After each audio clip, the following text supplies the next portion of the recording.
Madison Porter lived in a world where money made consequences disappear. Crash your car? Daddy writes a check. Ruin someone's life?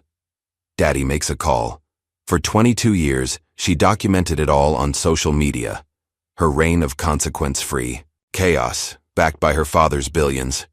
The Porter name was a golden ticket in Boston, buying silence from judges, erasing evidence, and crushing anyone who dared to seek justice. Then she hit Terrence Walker. She left him bleeding in the rain, his leg shattered, while she posted selfies about the scratch on her Porsche. Just another mess for Daddy's money to clean up. But this time was different. This time, the case landed on Judge Desmond Cole's desk. For 15 years, the judge had watched Boston's elite treat justice like a commodity, waiting for the perfect moment to tear down their empire of privilege. Now, as Madison struts into his courtroom streaming live to her million followers, he finally has it. The Porters are about to learn what every corrupt dynasty fears most. Some things money can't buy, and some men can't be bought at any price. Just before we get back to it, I'd love to know where you're watching from today, and if you're enjoying these stories, make sure you're subscribed, because tomorrow's special episode is one you definitely don't want to miss. Hey there, my amazing followers. Madison Porter's voice echoed through her massive walk-in closet, its perfectly lit interior bigger than most people's apartments. She held her phone at the signature influencer angle, designer rings glittering as she panned across rows of handbags worth more than a year's salary for the average American. Time for another closet tour. Daddy just got back from Paris, and you know what that means. Behind her, Maria, her maid, silently reorganized a stack of cashmere sweaters, trying to stay out of frame. Madison's perfectly manicured hand reached for a pristine white Hermes box, deliberately knocking over the neat pile of sweaters Maria had just arranged. Oops! Madison giggled, not even glancing at the mess. Sorry, not sorry. Anyway, look what Daddy brought me. She opened the box to reveal a crocodile Birkin bag in a shocking shade of pink. It's a limited edition, only 10 made. I already have 3, but this color is everything. Maria bent down to clean up the scattered sweaters, her face carefully blank as Madison continued her live stream. Oh my God, you guys won't believe who tried to buy this bag before Daddy got it for me. That basic waitress who got fired last week for being like totally incompetent, as if she could ever afford it. The incident Madison referenced so casually had occurred at LeBlanc, Boston's most exclusive restaurant. She'd arrived fashionably late for her reservation, already tipsy from afternoon champagne with her equally privileged friends. The waitress, Amanda Mitchell, a graduate student working to pay her tuition, had made the grave mistake of bringing a 2015 vintage instead of the 2014 Madison had ordered. Are you actually serious right now? Madison had shrieked, causing heads to turn throughout the elegant dining room. Do I look like someone who drinks inferior wine? Do you have any idea who I am? Amanda had stood her ground, professionally explaining that the 2014 was temporarily out of stock. The 2015 is actually considered superior by many critics, Miss Porter. I'd be happy to. The rest of her sentence was cut off by a face full of expensive wine as Madison threw her glass directly at her. Now you can taste it yourself, you ignorant bitch. The restaurant manager had materialized instantly, profusely apologizing to Madison while firing Amanda on the spot. Within an hour, Howard Porter's office had called to ensure the incident wouldn't make it into the society pages, and Amanda found herself blacklisted from every high-end restaurant in the city. Now, continuing her live stream, Madison pulled out her phone to show her followers the video she'd taken of Amanda's humiliation. Content warning. Poor people trying to act important, she laughed, replaying the moment of the wine hitting Amanda's face while adding mocking commentary. The stream's chat filled with laughing emojis and supportive comments from her million-plus followers, many of them aspiring to her level of consequence-free living. Madison basked in their attention, completely ignoring Maria as the maid quietly excused herself, having finished cleaning up the deliberate mess. The incident at LeBlanc was just the latest in a long string of similar episodes. At 16, Madison had crashed her first car, a brand-new Mercedes convertible, into the school's trophy case after deciding that parking in the main hallway would be iconic. Instead of facing consequences, she'd filmed herself sitting on the hood of the wrecked car, making peace signs while her father wrote checks and made calls in the background. Okay, you guys, story time. Madison positioned herself on her custom-made closet island, surrounded by shopping bags. Remember that super viral video of me playing champagne cork target practice from my balcony? Daddy's PR team said I should address it, so here's what really happened.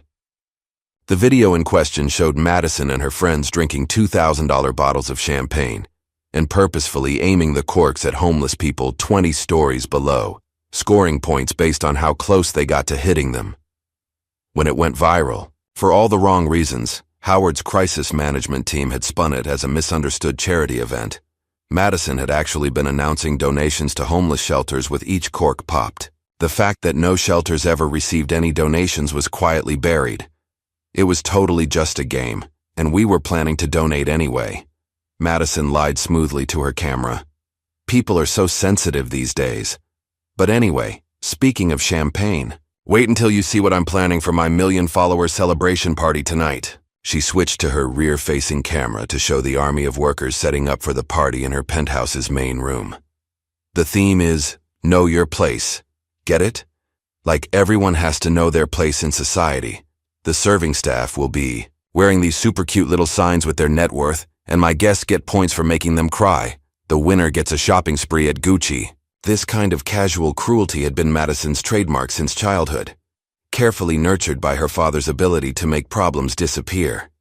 During her first year of college, she'd been caught using her phone to cheat during a final exam. The professor, Dr. William Barnes, had initially stood firm.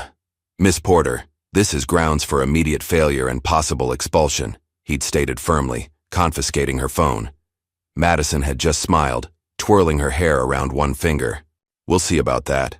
Daddy just love supporting higher education."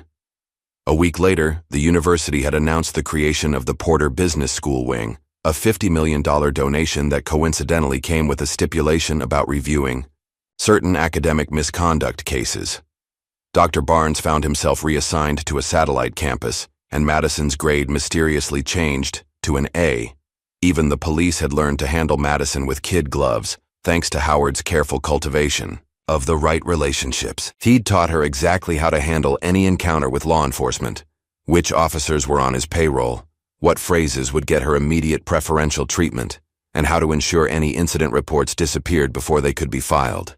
"If Officer Williams pulls you over," he'd explained during one of their regular lessons in his home office, "just mention the charity gala for the Police Benevolent Association.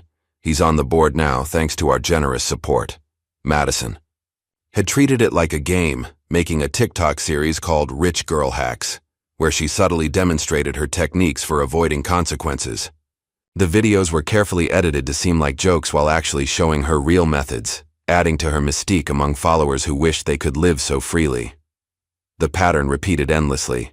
Madison would do something awful, film it, for social media, and Howard would deploy his resources to make it disappear while she gained more followers. When she bullied her personal shopper to tears over a sold-out Chanel bag, Howard not only fired the woman, but ensured she'd never work in luxury retail again.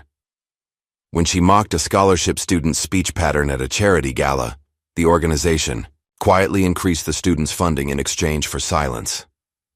"Daddy says I'm his princess," Madison often told her followers, "and a princess needs her castle to be perfect." Her social media feeds read like a testament to consequence-free living. Drinking and driving videos played for laughs, casual vandalism treated as art, and constant displays of cruelty framed as entertainment. Each incident came with a price, tag that Howard gladly paid, teaching his daughter that everything and everyone had a price. As the sun began to set on Boston's exclusive Beacon Hill neighborhood, Madison's penthouse filled with the city's youngest and richest residents, all eager to participate in her million-follower celebration. The serving staff, mostly students, and struggling actors, wore the promised signs displaying their net worth while trying to maintain their dignity. "Welcome to the Know Your Place party," Madison announced, standing on a custom-built stage in a dress that cost more than most of the servers would make in a year. "The rules are simple. Make them cry, get points. Most points at the end of the night wins a Gucci shopping spree. And don't worry about going too far. Daddy's lawyers made them all sign NDAs. The partygoers laughed and cheered, eager to prove themselves worthy of Madison's inner circle. They competed to devise the cruelest remarks, the most humiliating requests, the perfect combination of words to break someone's spirit. Madison filmed it all, providing running commentary for her followers while occasionally joining in herself. "Oh my God, you guys, watch this." She approached a young server who'd been maintaining his composure despite increasingly vicious attacks. "Hey, what's your name? Brad? Okay, Brad, I just looked up your student loan debt. And guess what? That's exactly what I spent on my shoes tonight. How does it feel to be worth less than what's on my feet?" The party continued late into the night, fueled by expensive champagne and the intoxicating feeling of total impunity. None of them knew that in less than 24 hours, everything would change. None of them could have guessed that this party, this celebration of consequence-free cruelty, would be the last time Madison Porter felt truly untouchable. As the final guests staggered out around 3 a.m., Madison picked up her phone for one last live stream. Her makeup was slightly smeared, her designer dress showing signs of a wild night, but her smile remained triumphant. "Best party ever, you guys. Total damage report. 14 servers cried, 3 quit on the spot, and 1 had an actual breakdown. Plus, we raised $0 for charity because, why bother? Stay tuned for tomorrow. I'm thinking of taking the Porsche for a spin after brunch. Maybe I'll let you guys vote on which traffic laws to break." She ended the stream and walked to her floor-to-ceiling windows, looking down at the city that had always been her playground. In her reflection, she saw exactly what she wanted to see. A princess in her tower, untouchable and unstoppable, protected by her father's power and money from any consequence life might try to throw at her. In less than 24 hours, that reflection would shatter. But for now, Madison Porter fell asleep secure in her belief that she would always be above the law, above morality, above the basic rules that governed everyone else's lives. Her last thought before drifting off was about which outfit she should wear for tomorrow's drive. It needed to be perfect for social media, after all. She had no way of knowing it would be the last carefree decision she would ever make. Rain pounded the Boston streets as midnight approached. The last revelers from Madison Porter's million-follower celebration had departed hours ago, but Madison herself was far from done celebrating. She'd decided to take her new Porsche 911 GT3 for a spin, live streaming as she weaved through traffic, at dangerous speeds. "Another boring red light, you guys." She held her phone in one hand, steering with the other, empty champagne bottles rolling around in the passenger footwell. But rules are totally optional when your daddy owns half. The city, right? The rain-slicked streets reflected the neon signs of the city's less affluent district, where Terrence Walker was just leaving the community center he'd helped build from the ground up. Despite the late hour, he felt satisfied. The youth mentorship program was making real progress, giving kids alternatives to the streets. "Just one more block," he muttered, pulling his jacket tighter against the rain. His wife Sarah had texted earlier, saying their 8-year-old son Marcus was waiting up to hear about the center's latest success story. The security footage later recovered would show the sequence in horrifying clarity. Madison's Porsche running, the red light at over 80 miles per hour, Terrence halfway through the crosswalk, the impact that sent him flying 20 feet. But in the moment, all anyone heard was the sickening crunch of metal meeting flesh, followed by the screech of expensive tires as Madison fled the scene. "Oh my God, oh my God." Madison's live stream continued, her phone now on the passenger seat as she accelerated away. "Did you guys see that? Some idiot just totally jumped in front of my car. This is so inconvenient. There's a scratch on my bumper." The handful of witnesses rushed to Terrence's aid, including 16-year-old Kevin Mitchell, who had been filming the street with his new phone. "I got the car," he shouted to the others as they called 911. "It's a gray Porsche, custom plates. Prince ESS1. Across town in his palatial Beacon Hill mansion, Howard Porter's private line rang. The phone was a dedicated circuit, known to only a select few. People paid very well to alert him to potential problems involving his daughter. "Sir," the voice belonged to Officer James Sullivan, one of several police officers on Howard's. Payroll.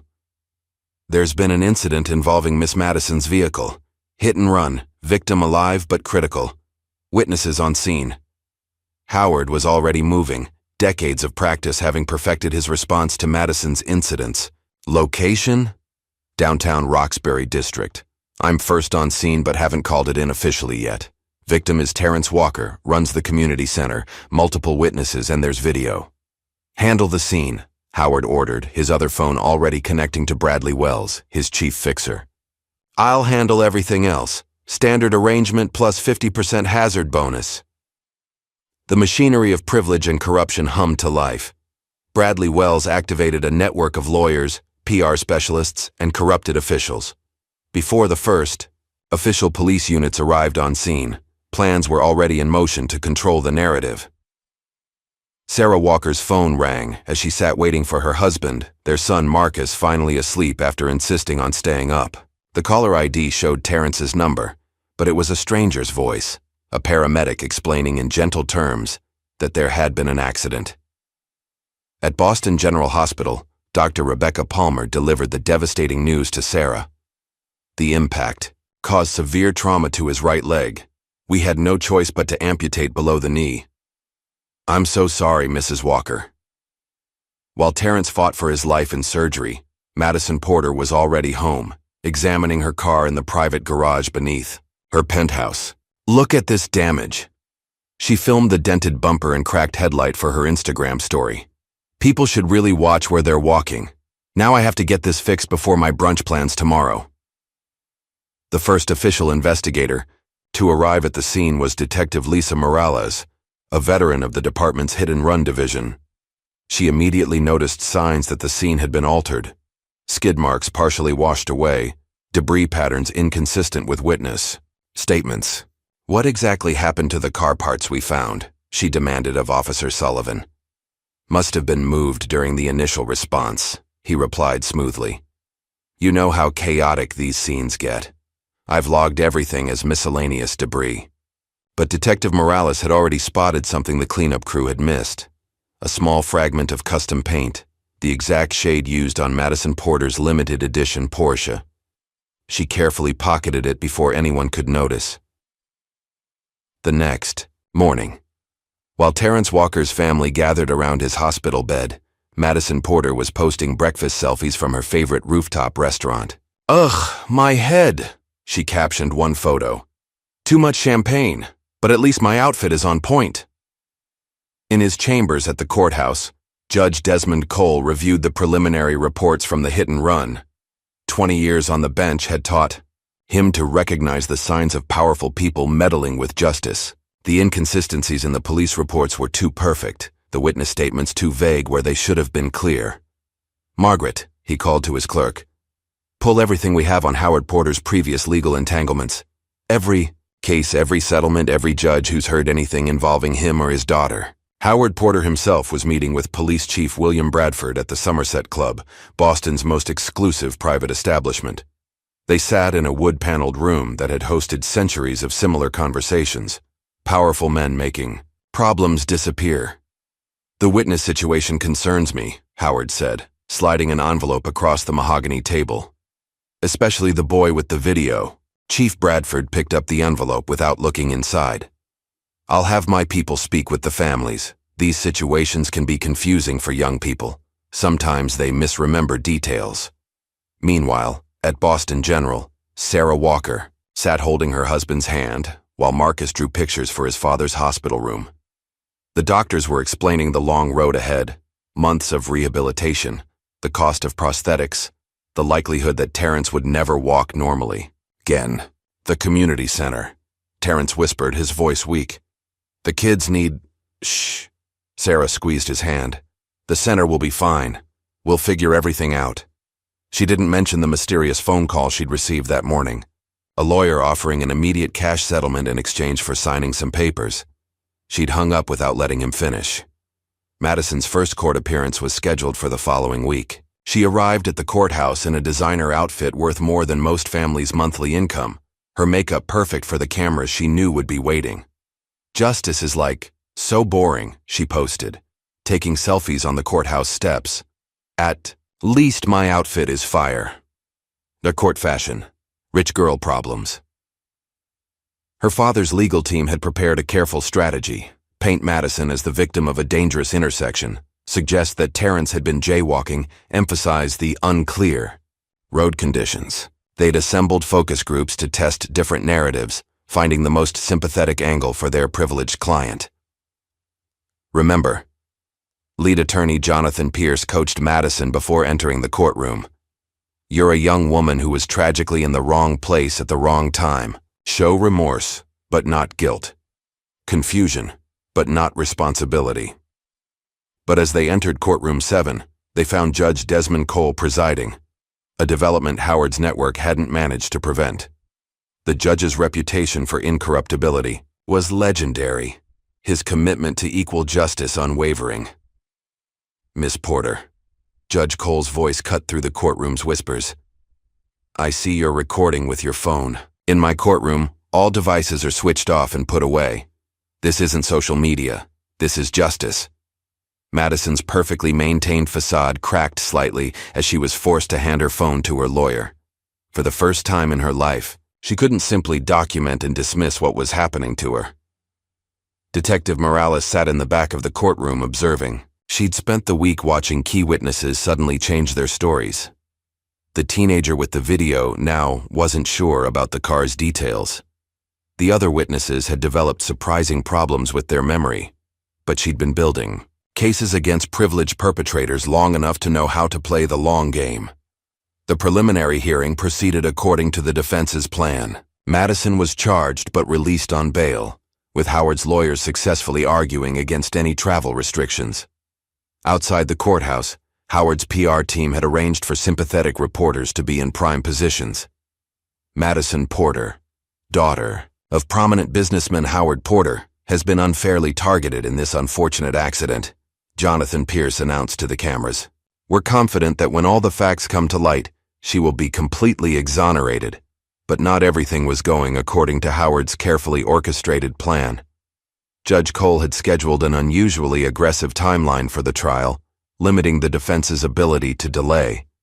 And in his chambers, he was already reviewing Madison's history of similar incidents, cases that had mysteriously disappeared from official records but left traces in judicial archives. Detective Morales was building her own case file, carefully, documenting every instance of interference she encountered. The paint chips she'd recovered had been logged into evidence through a trusted colleague in the crime lab, bypassing the usual channels that Howard's influence controlled. Back at the hospital, Terrence Walker was beginning the painful process of physical therapy. The community center's board had assured Sarah they would keep his position open, but the mounting medical bills were already threatening to overwhelm them. Daddy, Madison whined later that evening, sprawled on her penthouse couch. That judge was like super mean to me. Can't you just do something about him like you always do? Howard Porter stood at the window, staring out at the city he'd always been able to control. For the first time, a note of worry crept into his voice. Judge Cole. He's different, Princess. But don't worry. We'll find another way. In her office late that night, Detective Morales received an anonymous email containing security camera footage from a parking garage. The video showed Howard's fixer meeting with Kevin Mitchell's parents, an envelope changing hands. She added it to her growing file. Judge Cole also worked late, reviewing old case files involving Howard Porter's various enterprises. A pattern emerged. Judges who ruled against Porter's interests often found their careers taking unexpected turns. Those who ruled in his favor seemed to prosper. At his private club, Howard met with his crisis management team. The usual playbook wasn't working as smoothly as it had in the past. Judge Cole's reputation was spotless, making him immune to their usual pressure tactics. The media wasn't following their preferred narrative as obediently as usual. Get creative, Howard ordered his team. I don't care what it takes or what it costs. My daughter will not face consequences for this. But in his heart, a small seed of doubt had taken root. For the first time since Madison was born, Howard Porter faced the possibility that his money and influence might not be enough to protect her from the results of her actions. Madison remained oblivious to her father's concerns, already planning her outfits for future court appearances. She'd started a new social media series, Courtroom Couture, featuring her designer ensembles for legal proceedings. "You guys being accused of a crime is like such a hassle," she told her followers. "But at least I get to serve looks while serving justice. Don't forget to like and subscribe." In the hospital, Marcus Walker curled up in the chair next to his father's bed, clutching the stuffed animal Terrence had given him last birthday. Sarah watched them both, her hand unconsciously clenching into a fist as she scrolled past news coverage of Madison Porter's latest social media posts.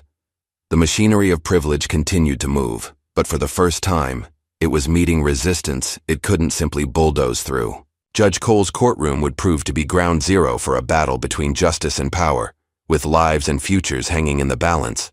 And Madison Porter, still confident in her father's ability to make anything go away, had no idea that her carefully curated world of consequence-free living was about to shatter completely. The security footage from the night of Terrence Walker's accident played on Judge Desmond Cole's computer screen, his office illuminated only by its cold blue light. The timestamp read 3:47 a.m., nearly 4 hours after the hit and run. On screen, 3 police officers returned to the scene, methodically altering evidence positions and washing away skid marks. "Pause it there," Judge Cole instructed his clerk, Margaret Wilson. The frame froze on a clear shot of Officer James Sullivan directing the cleanup operation. And this footage mysteriously vanished from official evidence within hours? "Yes, Your Honor. But someone anonymously uploaded a backup to the court's secure server." Margaret handed him another file. "And there's more. The officer in charge of evidence lockup logged these items as unrelated debris before they disappeared entirely." Judge Cole leaned back in his chair, his expression grave. 20 years on the bench had taught him to recognize the signs of corruption. But the brazenness of this operation was stunning. In all his years presiding over Boston's courts, he'd never seen such a coordinated effort to obstruct justice. Across town, Detective Lisa Morales arrived at her precinct to find an unmarked envelope in her locker. Inside was a cheap burner phone and photos of her family, her daughter at soccer practice, her son leaving school, her husband at his office. A typed note read simply, "Lose the file. Final warning." Instead of complying, Morales added the envelope to her growing collection of evidence, carefully documenting each attempt at intimidation. She'd been building cases against wealthy criminals long enough to know the importance of a paper trail. "Good morning, Boston," Madison Porter's voice chirped from her latest Instagram story. "Day 3 of this super annoying trial thing. But look at this amazing Chanel suit I'm wearing. Swipe up for outfit details." She posed in front of her mirror, completely oblivious to the gathering storm around her. The story cut to clips from her morning routine, her personal stylist arranging her hair, her makeup artist ensuring she looked appropriately somber, but still photogenic for court, her lawyer reviewing the day's strategy. "Remember, Jonathan," Pierce's voice could be heard off camera, "we're going for sympathetic but not guilty." But the public's sympathy was rapidly eroding. Local news stations had begun running a series on Terrence Walker's community work, including interviews with teens whose lives he'd changed through his youth center programs. The contrast between his dedicated service and Madison's flippant social media posts was striking. In Judge Cole's courtroom, Sarah Walker took the stand. She wore a simple blue dress, her dignity palpable as she faced Madison and her battalion of lawyers. Mr. Walker had just finished a late counseling session with one of our at-risk youth, Sarah testified, her voice steady. "He texted me at 11:42 p.m., saying he was heading home. Our son Marcus was waiting up to hear about the teen's progress." "And how has the accident affected your family?" the prosecutor asked. "Beyond the obvious physical trauma." Sarah paused, gathering strength. "Our son used to believe in justice. He believed that if you worked hard and helped others, good things would happen. Now he watches this woman post dancing videos from parties while his father learns to walk again, and he's starting to believe something very different about the world." Madison, caught scrolling through her phone under the defense table, didn't even look up. Outside the courtroom, another drama was unfolding. Kevin Mitchell, The teenage witness who'd captured video of Madison's car fleeing the scene was being approached by Howard's fixer, Bradley Wells, at his after-school job. The security cameras at the convenience store captured their conversation. "Your parents mentioned you're interested in attending Harvard," Wells said smoothly, placing a thick envelope on the counter. Mr. Porter sits on several educational foundation boards. He's always eager to help promising young students, assuming they understand the importance of perspective in complex situations. What Wells didn't know was that the store's owner, disgusted by the obvious attempted bribery, had already forwarded copies of the security footage to both Detective Morales and Judge Cole. Back in the courtroom, Madison's social media activity during the trial was becoming increasingly erratic. Between witnesses, she posted shopping hauls and party clips, complaining about how boring the trial was and mocking what she called the dramatic testimony. "OMG, you guys," she posted during a lunch break. "This lady on the stand is literally crying about her husband's leg like it's the end of the world. Hello? Prosthetics exist. Besides, he should have looked both ways." Courtroom drama. Rich girl problems. The post went viral for all the wrong reasons, drawing widespread condemnation. But Madison remained insulated in her bubble of privilege, unable to comprehend the damage she was doing to her own case. Howard Porter, however, was growing increasingly concerned. His usual tactics weren't working against Judge Cole, and his private investigators had found nothing they could use as leverage. The judge's record was spotless, his personal life beyond reproach. "There has to be something," Howard insisted, during a late-night strategy session. "Everyone has a price. Everyone has secrets. Not this one," his head investigator reported. "The closest thing to a scandal we could find is that he volunteers at a homeless shelter on weekends. He lives modestly, donates to charity, and his daughter is working her way through law school without any help from Daddy's connections." The next blow came in the form of an envelope delivered to Judge Cole's chambers. It contained photos of his daughter at law school, along with friendly advice about her future career prospects. The judge added it to his growing file of evidence about the Porter family's attempts at obstruction of justice. Meanwhile, Detective Morales had been quietly building a parallel investigation. Working with a trusted journalist, she began connecting the dots between Howard Porter's philanthropic donations and a pattern of corrupted officials. Each charitable contribution seemed to coincide with a case being dropped or evidence disappearing. The contrast between the two worlds, privilege and consequence, was starkly illustrated one afternoon when Terrence Walker attempted his first steps with a prosthetic leg. The physical therapy session was grueling, sweat pouring down his face as he struggled to maintain balance. At the exact same moment, Madison Porter was trying on shoes for her next court appearance, live streaming the experience for her followers. "These Louboutins are perfect for looking innocent," she declared, tottering around her closet in 5-inch heels. The mounting pressure began showing cracks in Howard's normally impenetrable facade. During a meeting with his crisis management team, he snapped at a suggestion to have Madison appear, more contrite. "She is who she is," he barked. "I made her that way.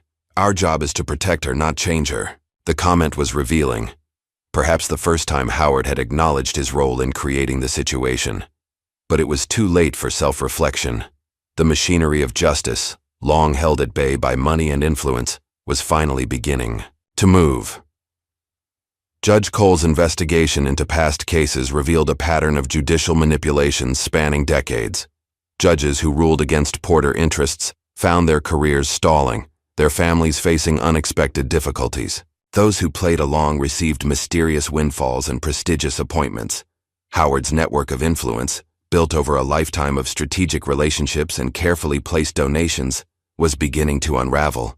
Officials who had once been eager to help now hesitated, worried about their own exposure.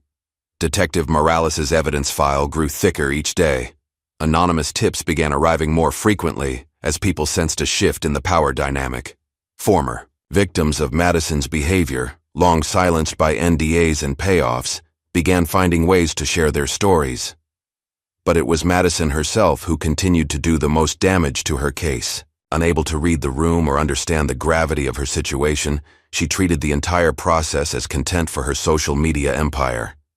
During a particularly emotional day of testimony, when Terrence Walker's physical therapist was describing the challenges he would face for the rest of his life, Madison was caught taking selfies with different sad expressions, apparently practicing her courtroom faces. "Your Honor," her lawyer tried to explain, "Miss Porter is simply documenting her experience." "Her experience?" Judge Cole's voice cut through the courtroom like a blade. "Mr. Pierce, this is not a social media event. This is a serious criminal, proceeding with life-altering consequences for real people." The word consequences seemed to bounce off Madison's perfectly styled exterior. She'd never faced real ones before. Why should this be any different? But the ground was shifting beneath her Louboutin heels. Her former friends, sensing the change in wind direction, began quietly distancing themselves. Party invitations dwindled. Her social media engagement numbers started dropping as public opinion turned against her. Howard Porter, watching his daughter's oblivious performance in court, began to feel something he hadn't experienced in decades. Fear. Not of legal consequences, he'd always managed those, but of the possibility that his carefully constructed system of privilege and protection might not be enough this time.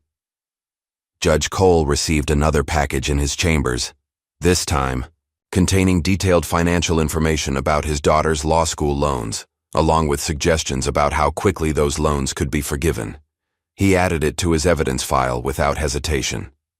"Your Honor," Margaret said as she watched him document the latest attempt at bribery. "They're getting desperate." "Yes," Judge Cole agreed, "and desperate people make mistakes." In her separate investigation, Detective Morales was closing in on the network of corrupted officials. Each new piece of evidence revealed another layer of Howard Porter's influence. Machine. The teenager's convenience store video had opened up new avenues of investigation, leading to other instances of witness tampering. But the most damaging evidence continued to come from Madison herself. Her social media posts, intended to maintain her image as an untouchable princess, instead painted a picture of someone completely detached from the concept of responsibility. "Court. Fashion update," she posted after another day of testimony. "Judge Cole totally gave me the evil eye for my Versace dress today. Sorry not sorry for looking amazing while dealing with this drama. Courtroom couture. Rich girl life." The hashtags were now being filled with negative comments, but Madison either didn't notice or didn't care. She'd never had to care about public opinion before. Daddy's money had always insulated her from consequences.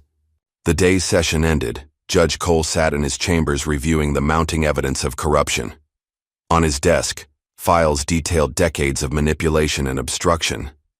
The Porter dynasty had spent years building a wall of money and influence between themselves and consequences. But walls, no matter how well constructed, eventually develop cracks. And through those cracks, justice sometimes finds a way to flow.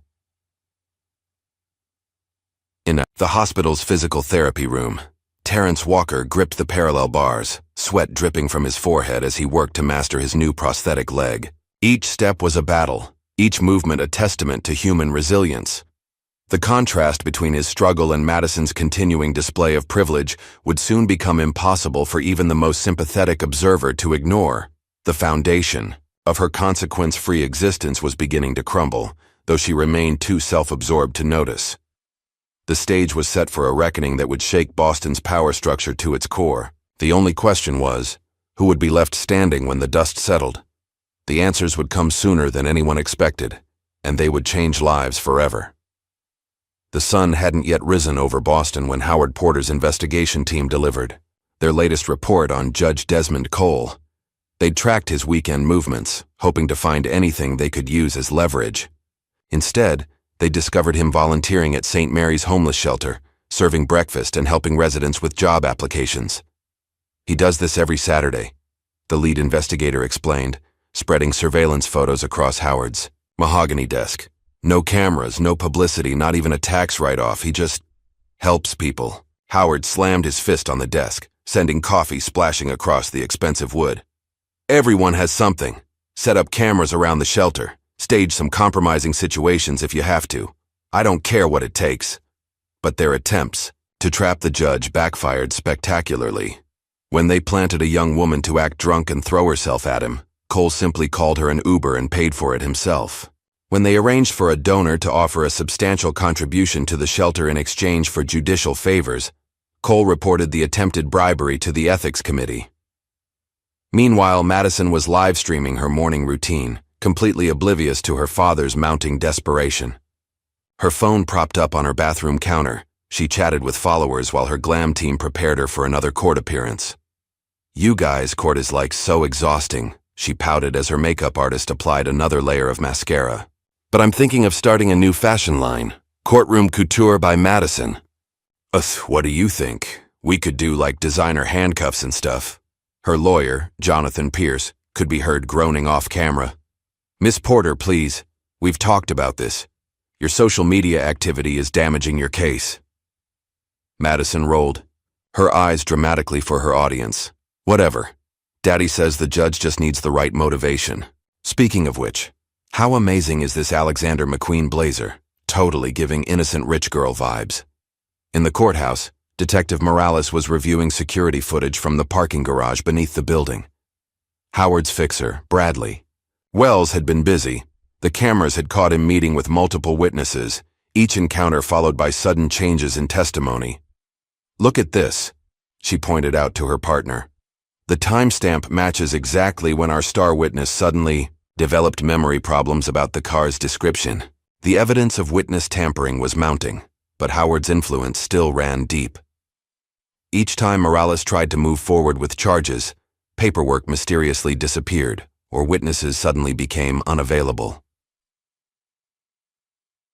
The morning's court session began with Terrence Walker's emotional testimony about the night of the accident. As he described the impact and his desperate attempts to drag himself out of the road, Madison sat at the defense table taking duck-face selfies. "Miss Porter," Judge Cole's voice cracked like thunder through the courtroom. "This is not a photo opportunity. Put the phone away or I will have it confiscated." "But Your Honor," Madison protested, "my followers need to see." "Your followers?" The judge's expression could have frozen hell itself. "Mr. Walker lost his leg because of your actions, and you're concerned about your followers?" The exchange went viral within hours, with social media turning decisively against Madison. But she remained insulated in her bubble of privilege, posting a follow-up video complaining about the super mean judge, who totally doesn't understand influencer culture. Howard watched the public reaction with growing alarm. His usual network of allies was becoming increasingly hesitant to help. At his private club, where he'd always conducted business over expensive whiskey and handshake deals, he found himself sitting alone more often. "It's not personal, Howard," William Bradford, the police chief, told him quietly during a supposedly secret meeting. "But Judge Cole's been looking into old cases. People are nervous.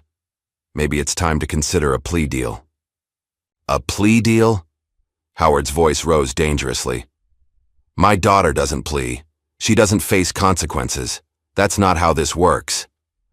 But for the first time in decades, things weren't working according to Howard Porter's plans.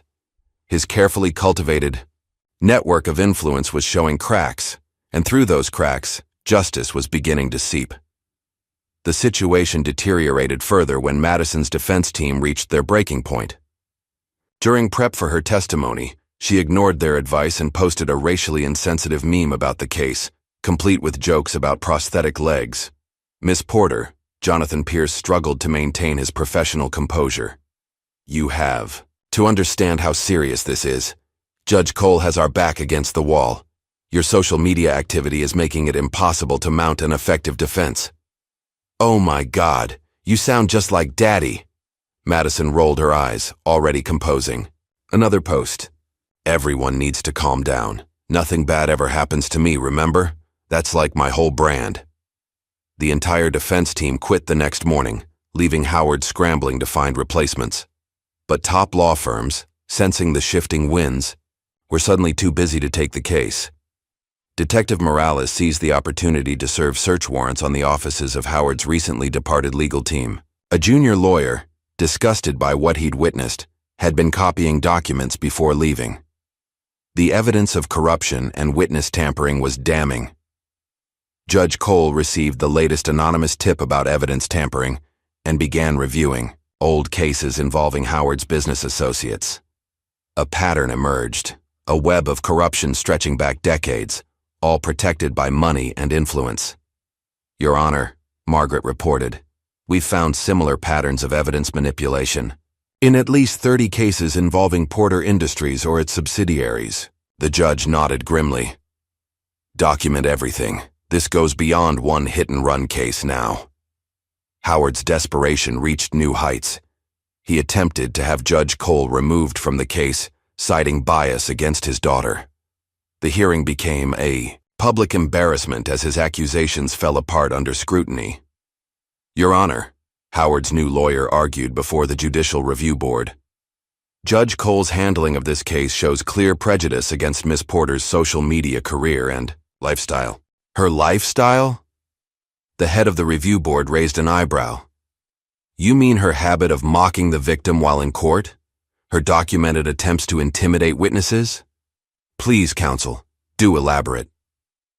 The attempt to remove Judge Cole not only failed, but brought even more attention to Madison's inappropriate behavior. Video clips of her taking selfies during victim testimony went viral, drawing condemnation from social media influencers who had previously supported her.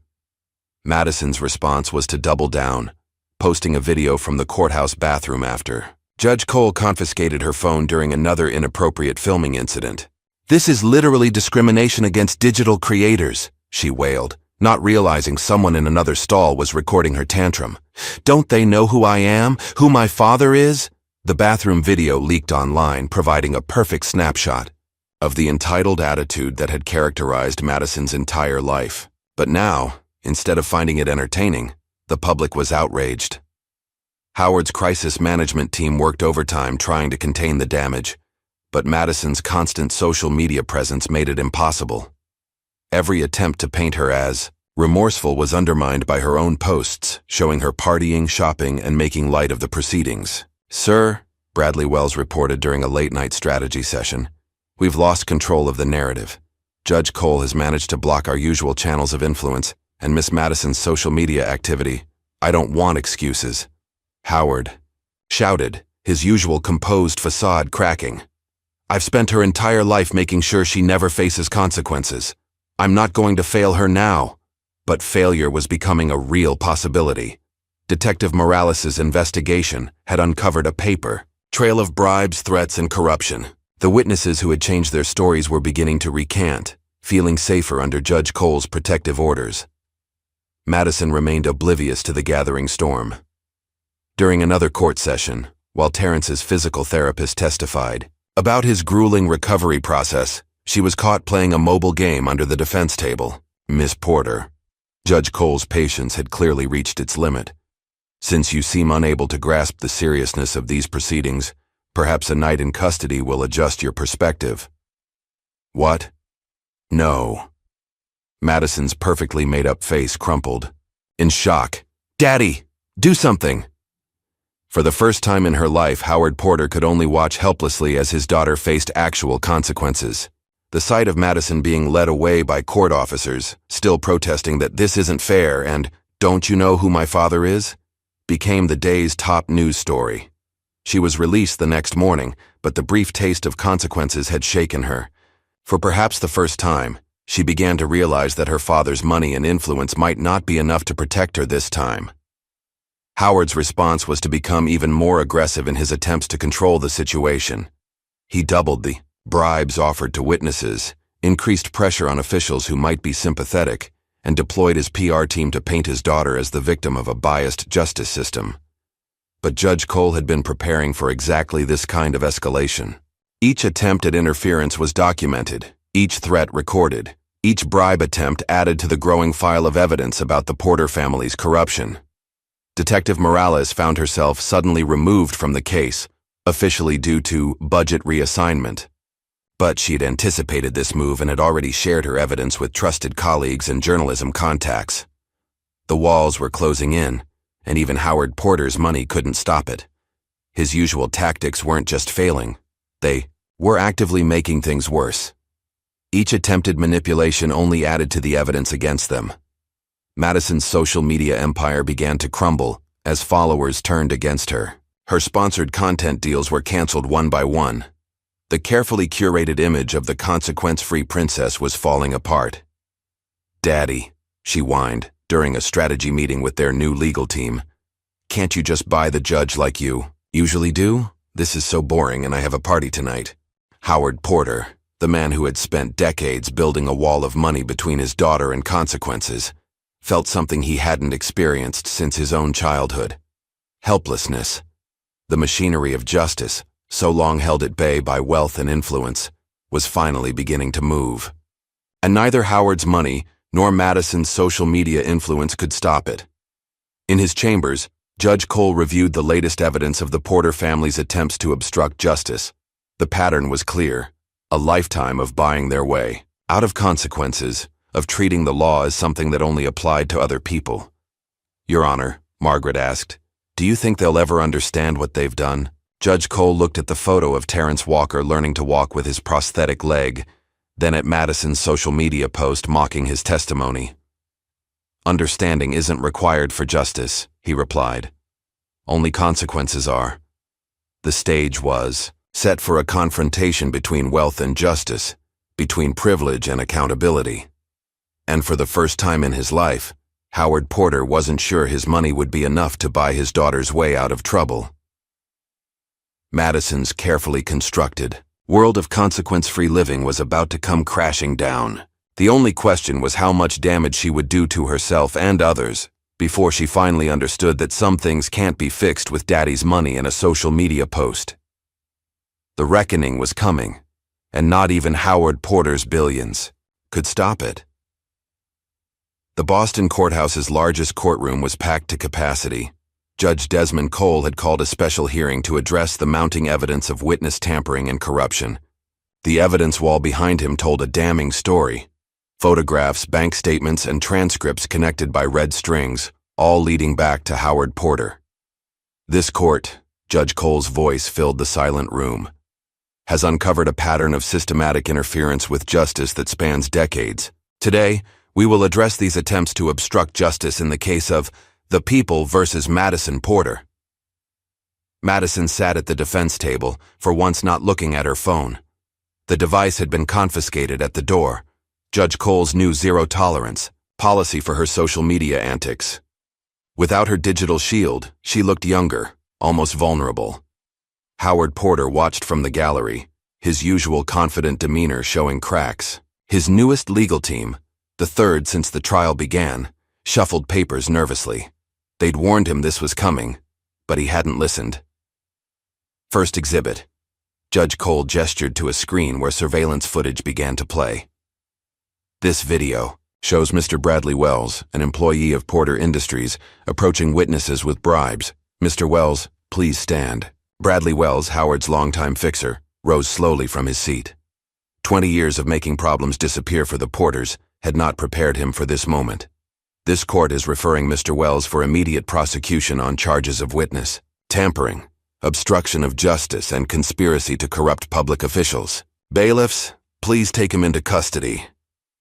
As Wells was led away in handcuffs, Madison finally seemed to grasp that something was seriously wrong. "Daddy?" she whispered, turning to look at her father. But Howard's attention was fixed on Judge Cole, watching his carefully constructed system of influence crumble. Outside the courthouse, justice for Terrence was trending nationwide. Madison's former friends, sensing the shift in public opinion, had begun mass deleting their photos with her. Her once mighty social media empire was imploding in real time. "Madison Porter canceled," read one viral tweet. "Time to face real consequences, not just Instagram filters." Yash privilege check.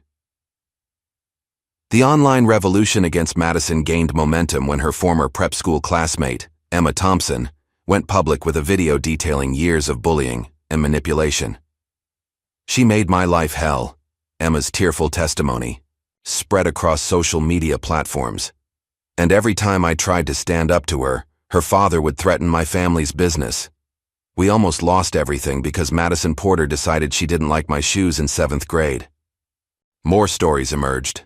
The teacher who lost his job after giving Madison a B+, the small business owner forced into bankruptcy after Madison damaged his store during a drunk driving incident, the scholarship student who attempted suicide after Madison's targeted harassment campaign.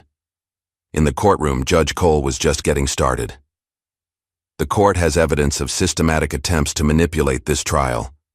Officers Sullivan and Peterson, please rise. The 2 police officers who had helped cover up evidence from the accident scene stood, their faces pale. Like everyone else in Howard's network, they'd believed his power would protect them. You are both suspended pending investigation. Please surrender your badges and weapons to the bailiff. Madison watched in growing horror as her father's protective network was dismantled piece by piece. Without her phone to hide behind, she couldn't avoid seeing the reality of what was happening. The day's most powerful moment came when 8-year-old Marcus Walker took the stand. Terrence and Sarah Walker's son sat straight in the too big chair, his small face serious as he faced Madison. I have a question, he said, his voice clear in the hushed courtroom. Why didn't you stop to help my daddy? Madison, for the first time in her life, had no response. No clever hashtag or filtered photo could deflect the simple honesty of a child's question. He helps everybody, Marcus continued. If you were hurt, he would have helped you. So why didn't you help him? The video of Marcus's testimony went viral, instantly, shared millions of times with captions like real courage versus privilege, and the question Madison Porter can't answer. Outside the courthouse, Sarah Walker had organized a candlelight vigil for victims of privilege-based crimes. Hundreds gathered, holding signs and sharing stories of times when money and influence had denied them justice. This isn't just about Terrence, Sarah told the crowd. This is about a system that lets certain people believe they're above the law. Today, that system is finally being exposed. Detective Lisa Morales faced her own battle as Internal Affairs launched an investigation into her conduct. Howard's influence had triggered one last attempt to discredit her, but instead of backing down, she walked into Judge Cole's chambers and publicly submitted her entire evidence file. I understand this may end my career, she stated for the record, but the truth matters more than my job. The evidence she provided was damning. Recorded conversations, surveillance photos, bank records showing a complex web of payoffs and bribes. Howard Porter's influence machine had left a paper trail, and Detective Morales had found it. Madison, desperate to escape the mounting pressure, decided to go shopping at her favorite boutique. But the world had changed. Other customers began filming her, asking hostile questions about Terrence Walker. How does it feel to be on our side of the camera? One woman demanded, streaming live on social media. Not so fun being the content instead of the creator, is it? Store security had to escort Madison out through a back door as a crowd gathered, chanting, "Justice for Terrence," and "Privilege can't hide." The final blow to Howard's empire came when federal investigators froze his accounts as part of a broader corruption investigation. Suddenly, the man who had always solved problems with money found himself unable to access his wealth. What do you mean declined? Madison shrieked at a boutique clerk later that day, her credit card rejected for the first time in her life. Don't you know who I am? Yes, the clerk replied calmly, clearly filming on her phone. We all know exactly who you are now. The video of Madison's meltdown spread rapidly across social media, her infamous catchphrase, "Don't you know who I am?" becoming an instant meme symbolizing entitled privilege. During a lunch break in the proceedings, Elizabeth Porter, Madison's mother, finally reached her breaking point. Finding her daughter trying to set up a ring light for better selfie lighting in the courthouse bathroom, Elizabeth exploded. Enough, she shouted, knocking the ring light to the floor. Look at what your father and I have created. We've raised a monster who cares more about her social media angles than the fact that she destroyed a man's life. Madison stared at her mother in shock. Elizabeth had always been a background figure, quietly enabling her husband's protection of their daughter. Her outburst represented another support beam crumbling in Madison's carefully constructed world. Back in court, the prosecution presented a devastating timeline of Madison's social media posts immediately after the accident.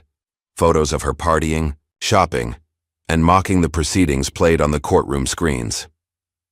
Note the timestamp on this post, the prosecutor highlighted. Less than 2 hours after leaving Mr. Walker bleeding in the street, the defendant posted this video of herself, dancing in a club, complaining about a scratch on her car's bumper. Madison squirmed in her seat as her own words condemned her. "OMG, you guys. Some total loser totally jumped in front of my car tonight. Now I have to get my bumper fixed. Rich girl problems. Daddy will fix it." The evidence mounted.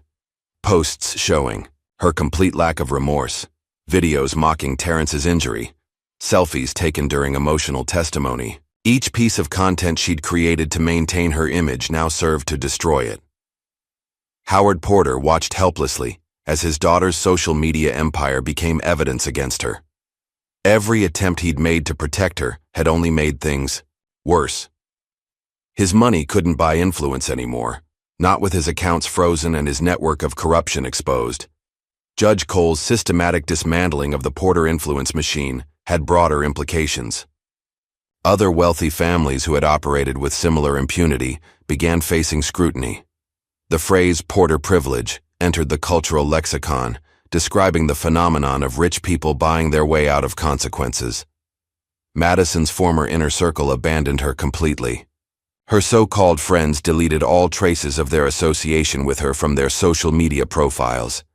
Brands that had once paid her thousands for endorsements now issued public statements denouncing her behavior.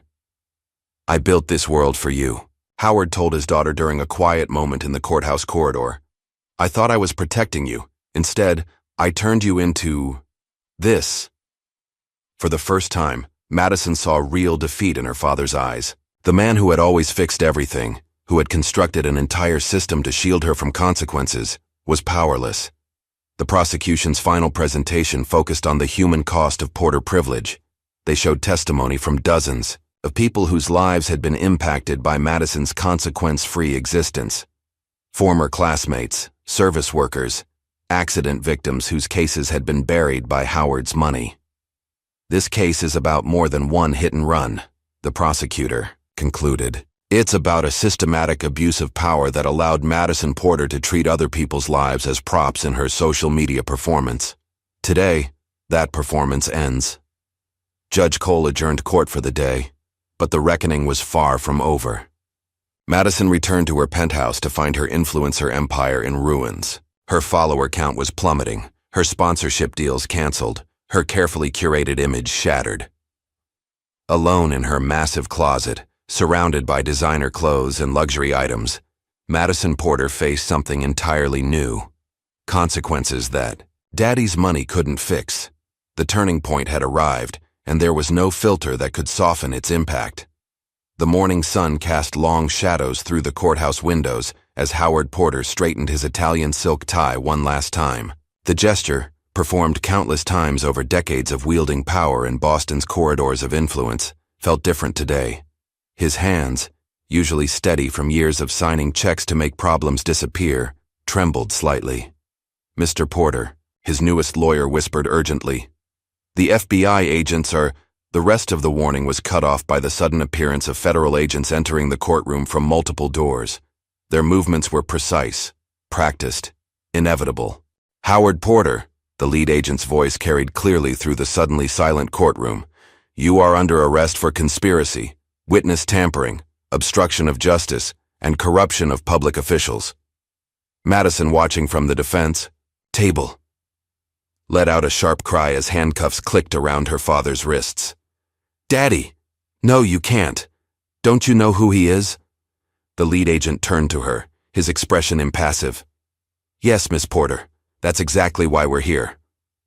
As Howard was led away, the courtroom erupted into chaos. Journalists rushed to file their stories. Photographers captured the moment the mighty Howard Porter was brought low, and Madison's world shattered completely. Judge Cole's voice cut through the chaos. "Order! This court is still in session, Miss Porter. Please return to your seat." But Madison remained standing, her designer outfit suddenly feeling like a costume as she watched her father disappear through the courtroom doors. For the first time in her life, Daddy couldn't fix things with a checkbook and a phone call. The scene triggered a cascade of memories, moments that had shaped Madison into who she was, now cast in a harsh new light. Age 7, breaking an expensive vase in a museum. Don't worry, princess, daddy will handle it. Age 12, bullying a classmate until she changed schools. It's not your fault, sweetheart. Some people just don't understand their place. Age 16, her first drunk driving incident. These things happen, dear. That's why we have lawyers. Each. Memory played out like evidence against not just Howard, but the system he'd created to protect his daughter from reality. Madison's new public defender, Janet Lewis, was a stark contrast to her previous legal team. No designer suit, no elegant briefcase, just a worn leather messenger bag and a determination to do her job. Miss Porter, Janet's voice was firm, but not unkind. You need to read these. She placed Terrence Walker's medical reports in front of Madison, not the sanitized versions her father's lawyers had shown her, but the real documents detailing every surgical procedure, every setback, every moment of pain. I don't... Madison pushed the papers away, but Janet pushed them right back. Yes, you do. For the first time in your life, you need to see the real consequences of your actions. As Madison began to read, her face slowly lost its practiced social media-ready expression. The clinical descriptions of Terrence's injuries, the surgical complications, the psychological trauma, it was all there in black and white, impossible to filter or edit away. Meanwhile, federal agents were executing search warrants at Porter Industries offices across the city. What they found exceeded even their expectations.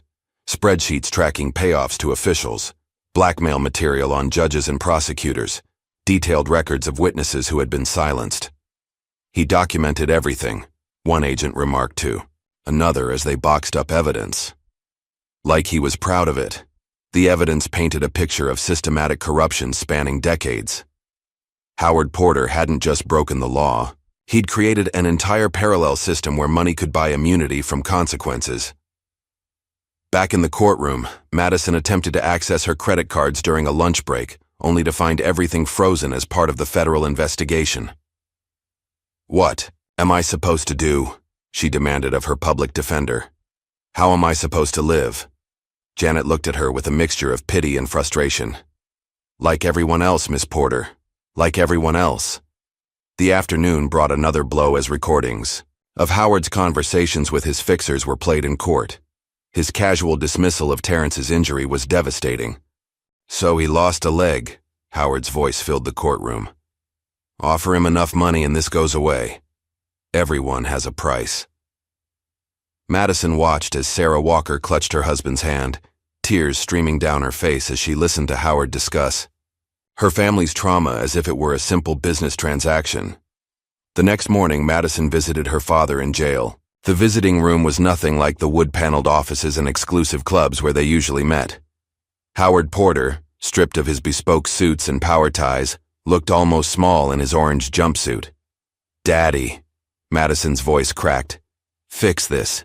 Please fix this. Howard Porter, the man who had always had a solution, who had built an empire on making problems disappear, could only shake his head. I can't, princess. Not this time. The reality of those words hit Madison like a physical blow. For the first time in her 22 years, she faced a situation that couldn't be solved with her father's money or influence. Elizabeth Porter's testimony later that day drove the final nail into the coffin of Madison's privileged existence. Her mother, usually a silent partner in Howard's system of protection, broke down on the stand as she described years of enabling her daughter's worst impulses. We never said no, Elizabeth sobbed. When she hurt people, we paid them off. When she broke laws, we bought her way out. We didn't protect her. We turned her into someone who thinks other people's lives don't matter. Madison sat in stunned silence as her mother detailed incident after incident. The housekeeper Madison had gotten deported for daring to scold her. The small business owner who lost everything after Madison's false review went viral. The countless people whose lives had been damaged by her consequence-free existence. Howard's business partners, sensing the changing winds, began publicly distancing themselves. Companies cut ties with Porter Industries. Charitable organizations removed the Porter named from buildings and the empire Howard had built began to crumble. The board has voted unanimously, the chairman of Porter Industries announced to the press. Howard Porter has been removed as CEO, effective immediately. Madison spent that night alone in her penthouse, surrounded by the trappings of privilege. That had defined her existence. Her phone, once constantly buzzing with notifications, was silent. Her credit cards were useless. Her friends were gone. She wandered from room to room, really seeing her surroundings for the first time. The art pieces her father had bought to cover up walls she'd damaged in tantrums. The replaced windows from the time she'd thrown furniture during a live-streamed meltdown. Every luxury item represented a moment when consequences had been bought off. The prosecution's case grew stronger as Howard's former associates turned on him. Bradley Wells, facing his own charges, agreed to testify about decades of corruption. It wasn't just the hit and run, Wells testified. Every time Madison Porter broke a law or hurt someone, Howard had a system in place. Police were paid to lose evidence. Witnesses were bribed or threatened. Judges received generous donations to their favorite charities. The scope of Howard's corruption stunned even veteran investigators. He hadn't just occasionally bent rules. He'd created an entire shadow system of justice where money could buy immunity from consequences. Look at these numbers, Detective Morales showed Judge Cole. Over the past decade alone, Porter Industries spent more on bribes and cover-ups than most companies spend on research and development. Madison's public defender forced her to confront this reality during their preparation sessions. Your father didn't protect you, Janet explained bluntly. He prevented you from developing any understanding of consequences. Now you're facing them all at once. The truth of those words became clearer each day. Madison watched as her father's carefully constructed protection system was dismantled piece by piece. Each revelation brought new understanding of just how artificial her world had been. Howard's recorded conversations with fixers revealed the calculated nature of his system. Everything had a price. Police officers' loyalty, witnesses' silence, victims' pain. He'd treated justice like a commodity to be bought and sold. The girl needs to learn. One recording captured a rare moment of doubt from Howard. But not like this. Never like this. Keep her safe, no matter the cost. That cost was now being tallied in human terms. As Howard's corruption was exposed, more victims came forward. People whose lives had been derailed by Madison's actions, only to be silenced by Howard's money. Madison's mother took the stand again, this time to describe how the family's wealth had corrupted their relationships. We never taught her empathy, Elizabeth testified, her voice heavy with regret. How could we? Every time she hurt someone, Howard made it disappear. She never had to face the people she harmed or understand their pain. The testimony hit Madison hard. She'd always seen her father's interventions as love, his protection as natural. Now she began to understand how his money had built walls between her and reality. Late that night, alone in her penthouse, Madison tried to order dinner only to have her credit card declined again. The simple act of not being able to buy what she wanted represented a fundamental shift in her world. She wandered through her massive closet, running her hands over designer clothes that represented thousands of dollars spent to maintain her image. Each item now felt like evidence of how artificial her life had been. Howard's empire continued to crumble as more evidence emerged.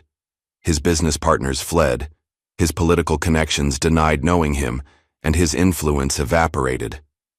It's not just about the money, one federal prosecutor explained to the press.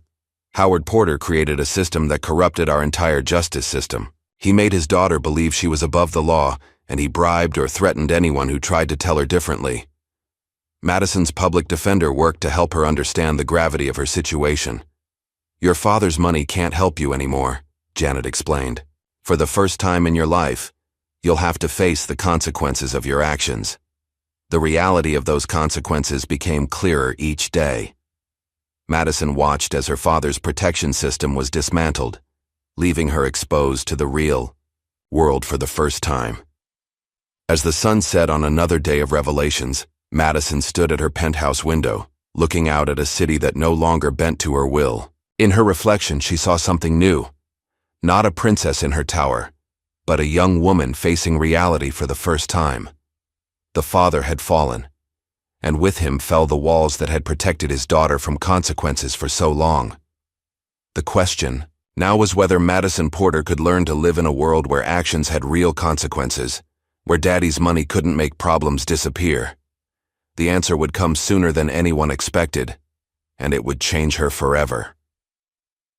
The jury had been deliberating for 3 days. Each hour felt like an eternity as Madison Porter sat in her now empty penthouse, surrounded by designer clothes she could no longer wear and luxury items she could no longer enjoy. Her phone, once her constant companion, lay silent. Her social media account suspended, her followers vanished, her digital empire in ruins. A call from her public defender, Janet Lewis, broke the silence. They've reached a verdict. Be at the courthouse in an hour. And Madison, dress appropriately. For the first time in her life, Madison had to prepare for court without her glam team. No professional makeup artist, no hairstylist, no fashion consultant. She stood before her massive closet, suddenly uncertain about every choice. After several failed attempts at her usual courtroom fashion statements, she finally selected a simple black suit, probably the most understated thing she'd ever worn. Her hands trembled as she tried to apply her own makeup. The results, far from her usual perfection. The courthouse steps, once her favorite backdrop for selfies, now felt like a gauntlet. Reporters and photographers crowded the entrance, but they weren't there to admire her outfit this time. Miss Porter, how does it feel to face real consequences? Madison, any comments about your father's corruption? Are you ready for prison? Inside, the courtroom was packed. Every seat was filled, with overflow crowds watching on monitors in adjacent rooms. The case had captured national attention, becoming a symbol of privilege and accountability. Terrence Walker sat with his family in the front row. His prosthetic leg was visible beneath his pants, a stark reminder of the real human cost of Madison's actions. Behind him, dozens of other victims of the Porter family's corruption waited to see justice served. Judge Cole entered, his presence commanding immediate silence. Madison noticed details she'd been too self-absorbed to see before: the dignity in his bearing, the wisdom in his eyes, the weight of responsibility he carried. Before the jury returns, Judge Cole addressed the court. I want to review some key evidence that led us here. On the courtroom screens, Madison's own social media posts appeared. The morning after the accident, her complaining about a scratch on her car. During Terrence's testimony, taking selfies and making jokes about prosthetics throughout the trial, showing complete disregard for the pain she'd caused. Each post felt like a nail in her coffin, but for the first time, Madison truly saw them through others' eyes. She watched her digital self mock a man's tragedy, dismiss his pain, treat his life-altering injury as content for her followers. Bring in the jury, Judge Cole ordered.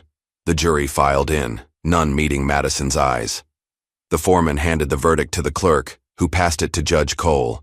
The rustle of paper seemed deafening in the silent courtroom.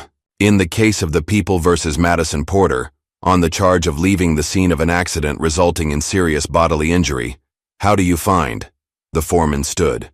Guilty. On the charge of reckless endangerment? Guilty. On the charge of driving under the influence? Guilty. Each guilty landed like a physical blow. Madison gripped the defense table, her carefully manicured nails leaving marks in the wood. Judge Cole set aside the verdict forms and looked directly at Madison. Before I pronounce sentence, I will review the pattern of behavior that brought us here. He began listing incidents, each one stripped of the protection money and privilege had once provided.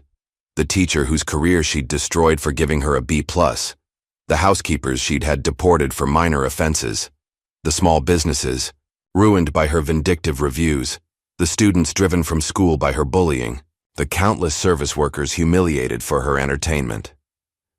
Each of these incidents, Judge Cole continued, was buried by your father's money and influence. Each time you hurt someone, the consequences were bought off. This created in you a deadly belief in your own immunity from responsibility. Madison felt tears running down her face, ruining her amateur makeup attempt. But for once she wasn't crying for herself. She was crying for all the people she'd hurt, all the lives she'd damaged without a second thought. The night you hit Terrence Walker, Judge Cole's voice grew stern. You were live streaming while driving drunk. You were showing off for your followers, treating public roads like your private playground. When you struck Mr. Walker, you didn't stop. You didn't call for help. You posted about the scratch on your car. The courtroom screen showed Madison's post from that night, the words damning her more thoroughly than any testimony. OMG, some people should watch where they're walking. Now my baby needs a new bumper. Rich girl problems.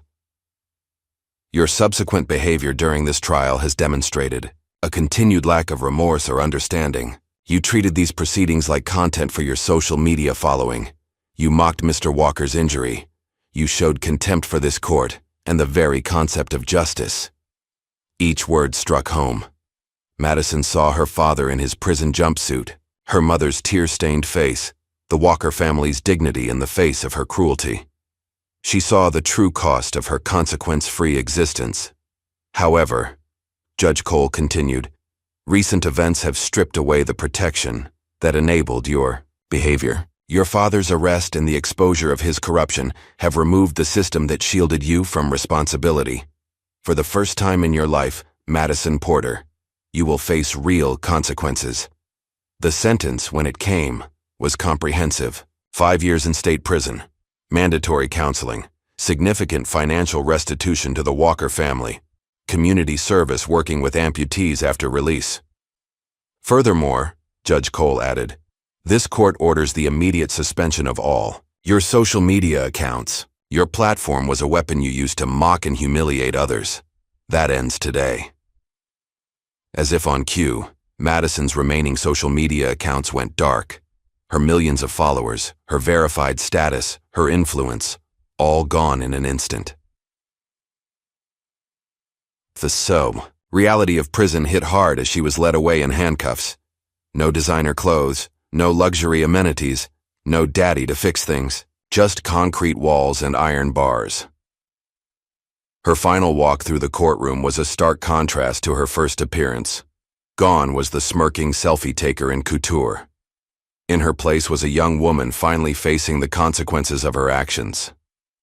Terrence Walker and his family watched silently as she passed. Marcus, their young son, asked quietly, "Mom, is she sorry now?" Sarah Walker held her son close. "I think, for the first time in her life, she might be." Outside the courthouse, Howard Porter's corruption continued to have ripple effects. Police officers were being investigated. Judges were being reviewed. The entire system that had protected privilege at the expense of justice was being dismantled. Detective Morales, vindicated by the verdict, began working with a task force investigating similar cases of privilege and corruption. The Porter case had exposed a pattern that went beyond one family. Madison's mother, Elizabeth, left the courtroom alone. Her designer handbag contained divorce papers, her final break from the corrupt world Howard had built. The media coverage was immediate and overwhelming. Porter Princess Falls read one headline. Privilege meets justice, declared another. Madison's story became a cautionary tale about wealth, power, and accountability. In the holding cell, waiting to be transported to prison, Madison found herself without her phone for the first time in years. No filters, no followers, no way to hide from reality behind a screen. She thought about Terrence Walker, about all the people she'd hurt, about the life she'd lived without ever considering the consequences of her actions. Real tears, not the camera-ready kind she'd perfected, for social media, fell freely. The guard who came to transport her wasn't impressed by her tears or her family name. Madison Porter was just another prisoner now, headed for a very different kind of gated community than the one she'd grown up in. Her designer clothes were exchanged for a prison uniform. Her luxury makeup was removed. Her carefully maintained image was stripped away, leaving only the reality of who she'd been and what she'd done. The prison transport van had no windows for her to check her reflection in. For the first time, Madison Porter couldn't curate her image or control her narrative. She could only sit with the truth of her actions and their consequences. Back in the courtroom, Judge Cole was writing his Final notes on the case. The Porter verdict would set precedents for future cases involving privilege and accountability. Justice isn't a commodity, he wrote. It cannot be bought, sold, or bartered. Today, that principle was upheld. The Walker family left the courthouse, surrounded by supporters. Terrence's story had become a rallying point for those fighting against systemic privilege and corruption. Madison's last glimpse of freedom was through the prison transport van's windshield. The city she'd once treated as her personal playground now seemed like a different world entirely. The heavy gates of the state prison closed behind her with a final-sounding clang. Madison Porter, who had spent her entire life avoiding consequences, was finally facing them head-on. Her journey from privileged princess to prisoner was complete. The question now was whether she could learn from it, whether she could become something more than the selfish, entitled person she'd been. The answer would take time, but for the first time in her life, Madison Porter had nothing but time to think about her actions and their consequences. The harsh fluorescent lights buzzed overhead as Madison Porter faced her first morning in state prison. Gone were her silk sheets and blackout curtains, replaced by a thin mattress and the unforgiving glare of institutional lighting. Her designer wardrobe had been exchanged for a standard-issue orange jumpsuit that she couldn't accessorize or alter. "Porter," a guard's voice echoed through the cell block. "Time for processing." The intake process stripped away the last vestiges of her privileged existence. Her perfectly maintained hair was examined for contraband. Her manicured nails were checked and clipped to regulation length. Every aspect of her appearance that she'd once controlled so carefully was now subject to prison rules. "Name tag goes on the left," the processing officer instructed, treating her exactly like any other inmate. "You'll be assigned to General. Population Block C." Madison's first attempt to pull rank fell flat. "Don't you know who she began, but the officer cut her off. "Yeah, we all know who you were. In here, you're just inmate 2478891. The reality of prison life hit hard. No special treatment, no shortcuts, no daddy's money to smooth things over. Every basic task that servants had once handled for her now fell to her unpracticed hands. Meanwhile, across town, Terrence Walker was attending his physical therapy session. The difference was striking. Instead of the overcrowded public facility he'd initially been assigned to, he now worked with top specialists in a state-of-the-art rehabilitation center, all funded by seized assets from Porter Industries. "The prosthetic is responding well," his therapist noted as Terrence practiced navigating stairs. "You're making remarkable progress." Sarah Walker watched from the sidelines, holding a check that represented the first installment of Madison's court-ordered restitution. The money couldn't replace her husband's leg, but it would ensure their son Marcus's education and the family's financial security. Judge Desmond Cole hadn't been idle since the verdict. Using the Porter case as a catalyst, he established a foundation dedicated to helping victims of privilege-based crimes. The organization worked to identify cases where wealth and influence had obstructed justice, providing legal support and resources to those who had been silenced by money and power. "The Porter case opened our eyes," he explained to a gathering of legal professionals. "How many other victims are out there, silenced by wealth and influence? How many other Howard Porters are buying their children's way out of consequences?" Detective Lisa Morales, vindicated by the investigation's outcome, received a promotion. She now headed a new task force specifically focused on investigating corruption and privilege-related crimes. The evidence she'd gathered against the Porters had exposed a network of corruption that reached far beyond one family. "The Porter case was just the beginning," she told her team during their first briefing. "We're looking at similar patterns across multiple wealthy families. The days of buying immunity from justice are over." Howard Porter faced his own trial, the evidence of decades of corruption proving overwhelming.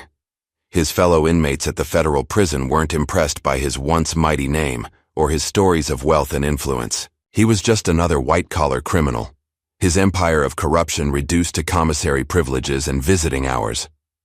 Elizabeth Porter, freed from her husband's influence, filed for divorce and began working with domestic violence organizations, sharing her perspective on how wealth and power could create toxic family dynamics. "I thought we were protecting Madison," she admitted during a support group session. Instead, we were crippling her ability to function as a human being. Money doesn't just corrupt the people who have it. It corrupts their children, teaching them they're above consequences. In prison, Madison struggled to adapt to a world where her name meant nothing and money couldn't solve problems. Simple tasks that servants had always handled for her became daily challenges. She had to learn to make her own bed, clean her own space, manage her own schedule. Her first weeks were particularly difficult. Used to commanding attention on social media, she now found herself ignored or actively avoided by other inmates. Her attempts at superiority were met with cold indifference or open hostility. The turning point came during a mandatory counseling session. The prison therapist, Dr. Rachel Bennett, had heard all of Madison's excuses and deflections before. "Let's talk about Terrence Walker," Dr. Bennett suggested during their third session.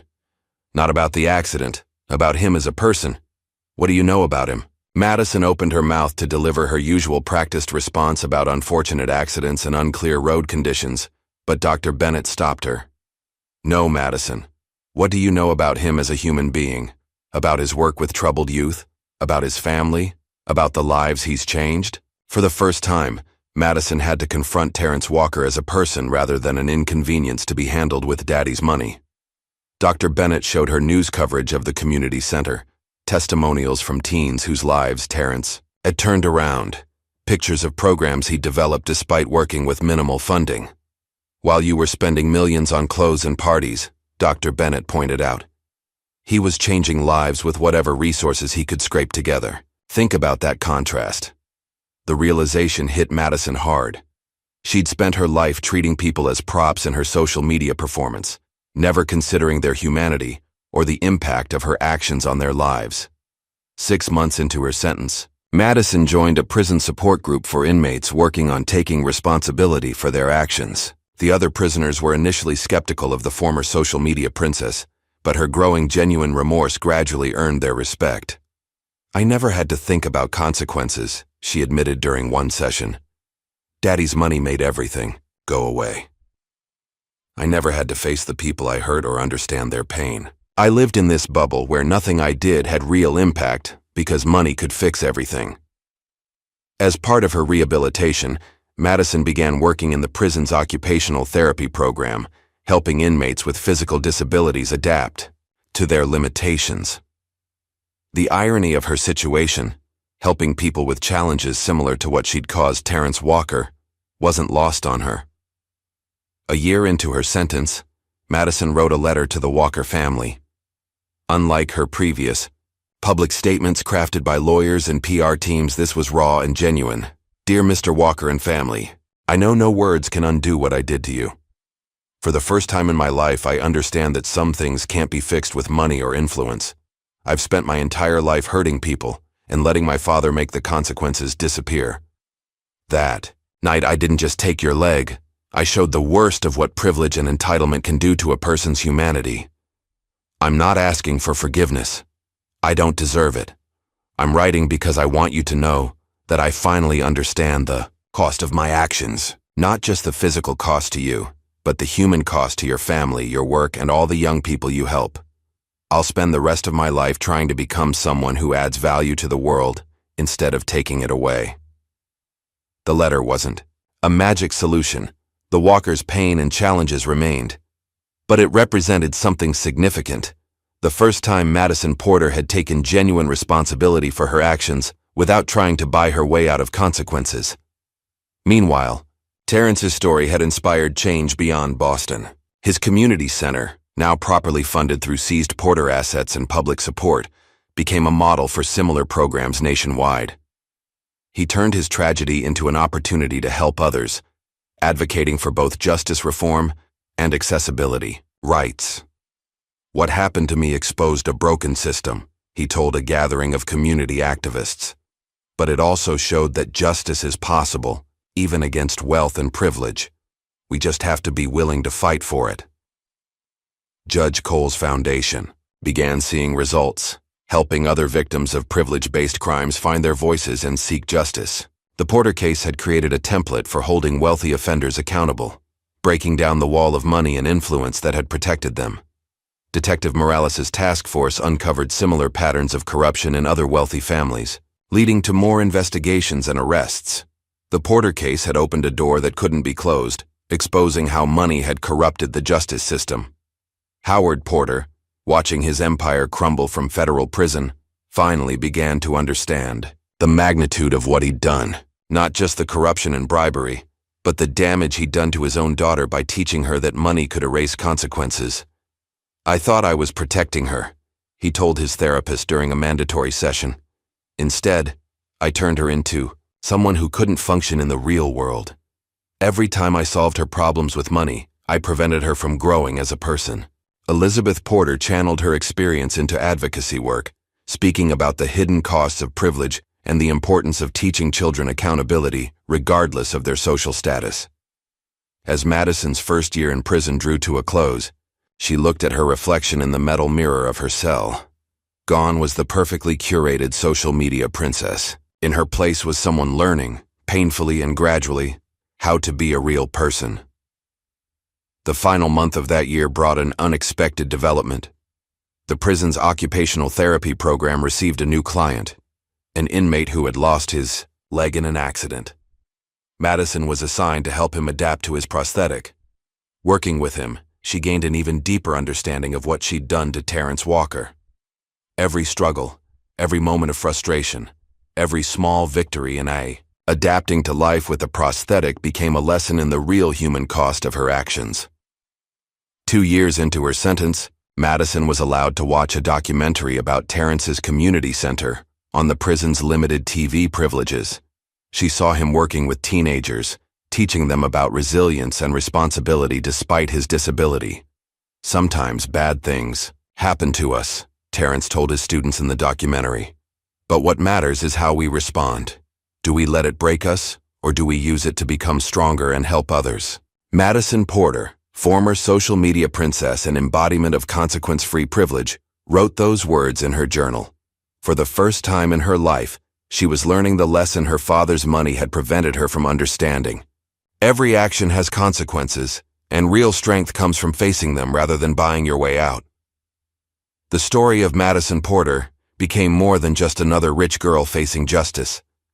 It became a catalyst for change, a wake-up call about the corrupting influence of wealth and privilege, and a reminder that true growth often comes through facing consequences rather than avoiding them. As she continued serving her sentence, Madison Porter was becoming something she'd never been before, a human being who understood the impact of her actions on others. It wasn't a happy ending. Those only existed in her old social media posts. But it was something more valuable. A real one. What would you do if you witnessed privilege destroying lives in your community? Have you seen wealth buy its way out of justice? If this story of accountability spoke to you, don't forget to like and subscribe for more tales of justice served. Share it with someone who needs to hear that sometimes. Even the most privileged princess can't escape the consequences of her actions. And remember, in the end, not everything has a price tag.